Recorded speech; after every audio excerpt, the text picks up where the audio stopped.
Hello दोस्त, नमस्कार। हर्ष coaching centre में आपका स्वागत है और आज नए वीडियो के साथ आए हैं और इस टॉपिक का नाम है क्रियाशीलता श्रेणी। पिछले वीडियो में एक अभिक्रिया बताए थे, विस्थापन अभिक्रिया, या इसका दूसरा नाम है प्रतिस्थापन अभिक्रिया। प्रतिस्थापन अभिक्रिया में एक शब्द आया था क्रियाशीलता। उसमें ये बताए थे कि जो सबसे अधिक क्रियाशील धातु होते हैं वो अपने से कम क्रियाशील धातु को विस्थापित कर देते हैं। तो क्रियाशीलता के बारे में समझेंगे कि क्रियाशीलता श्रेणी होता क्या है। तो क्रियाशीलता श्रेणी धातुओं की एक लिस्ट होता है, धातुओं की एक श्रेणी होती है जिसमें ऊपर से नीचे जाने पर, यानी एक लिस्ट होता है जिसमें ऊपर से नीचे जाने पर क्रियाशीलता क्रमशः घटती है। कहने का मतलब है कि धातुओं का एक लिस्ट होता है, अगर आप ऊपर से नीचे की तरफ आएंगे तो यह घटता है, यानी कि जो सबसे ऊपर धातु होंगे वो सबसे अधिक क्रियाशील होंगे और जो सबसे नीचे धातु होंगे वो सबसे कम क्रियाशील होंगे।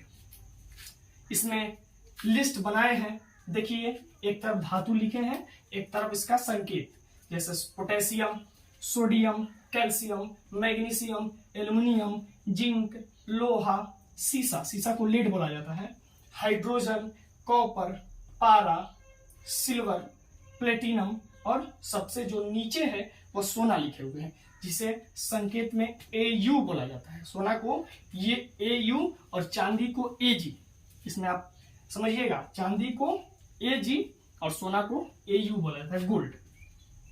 इसमें अब ये समझेंगे कि जो धातु है, धातु का जो लिस्ट बना है उसमें सबसे अधिक क्रियाशील धातु कौन है और जो सबसे कम क्रियाशील धातु कौन है। तो देखिए इसमें लिखा हुआ है कि ऊपर से नीचे जाने पर क्रियाशीलता जो होता है वो क्रमशः घटती है। जो क्रियाशीलता क्रमशः क्या होती है? घटती है, यानी कि जो सबसे ऊपर वाला धातु है, ऊपर वाला तत्व है वो अधिक क्रियाशील है। तो सबसे ऊपर कौन सा है? तो पोटेशियम है, यानी पोटेशियम सबसे अधिक क्रियाशील धातु होगा। और देखिए ऊपर से नीचे जाएंगे तो घटेगा, यानी कि जो सबसे नीचे यानी सोना है, जो सोना होगा वो सबसे कम क्रियाशील होगा, जो सोना होगा वो सबसे कम क्रियाशील धातु होगा।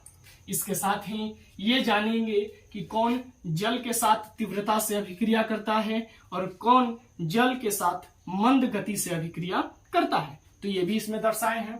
देखिए पोटेशियम, सोडियम, कैल्शियम और एक तत्व है, एक धातु है बेरियम, एक धातु है बेरियम। ये जो चार धातुएं हैं, चार तत्व हैं, यह जल के साथ तीव्रता से अभिक्रिया करते हैं। यानी कि इनको जब जल यानी H2O, जल यानी H2O से आप अभिक्रिया कराएंगे तो यह तीव्रता के साथ अभिक्रिया करते हैं। और कौन धातु तीव्रता के साथ अभिक्रिया नहीं करता है, मंद गति से करता है? तो ये भी दर्शाए हैं इसमें। देखिए मैग्नीशियम, एल्युमिनियम, जिंक, आयरन, ये जो चार धातुएं हैं वो जल के साथ मंद गति से अभिक्रिया करते हैं। मंद गति मतलब धीरे धीरे से, उतना तेज नहीं करते हैं जितना कि ये करते हैं। इसके साथ ये भी बताएंगे कि कौन अम्ल से अभिक्रिया करते हैं, कौन अम्ल से अभिक्रिया नहीं करते हैं। तो देखिए यहाँ पर हाइड्रोजन लिखे हुए हैं, यहाँ पर हाइड्रोजन तत्व है। हाइड्रोजन के नीचे ये जितने सारे तत्व हैं, कॉपर, पारा, सिल्वर, प्लेटिनम और सोना, ये जो पांच तत्व हैं, पांच जो तत्व हैं, धातु हैं, वह अम्ल से अभिक्रिया नहीं करते हैं। जो पांच तत्व हैं, कॉपर, सोना, पारा, प्लेटिनम, सिल्वर, ये जो धातु हैं वह अम्ल से अभिक्रिया नहीं करते हैं।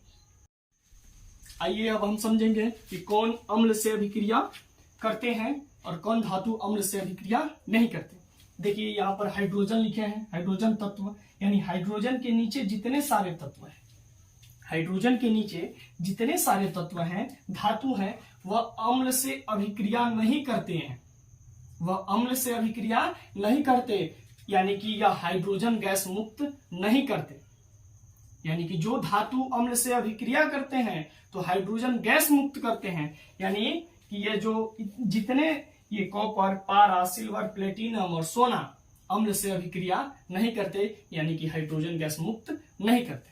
अब जानेंगे कि कौन धातु अम्ल से अभिक्रिया करते हैं। तो देखिए इधर बाएं साइड हम लिखे हुए हैं, देखिए इधर potassium, sodium, calcium, magnesium, aluminium, zinc, लोहा और सीसा। यानी हाइड्रोजन के ऊपर जितने सारे धातु हैं, जितने सारे तत्व हैं, वह अम्ल से अभिक्रिया करते हैं, यानी कि यह हाइड्रोजन गैस मुक्त करेंगे। जो अम्ल से अभिक्रिया करते हैं वह हाइड्रोजन गैस मुक्त करते हैं, जो अम्ल से अभिक्रिया नहीं करते हैं वह हाइड्रोजन गैस मुक्त नहीं करते। जो यानी कि हाइड्रोजन के ऊपर जितने सारे तत्व हैं, जितने सारे धातु हैं, वह अम्ल से अभिक्रिया करते हैं, यानी हाइड्रोजन गैस मुक्त करते हैं। और हाइड्रोजन के नीचे जितने सारे धातु हैं वह अम्ल से अभिक्रिया। इसमें जो क्रियाशीलता श्रेणी है, ये हर साल बिहार बोर्ड में एक ऑब्जेक्टिव में 1 या 2 क्वेश्चन इससे आते हैं।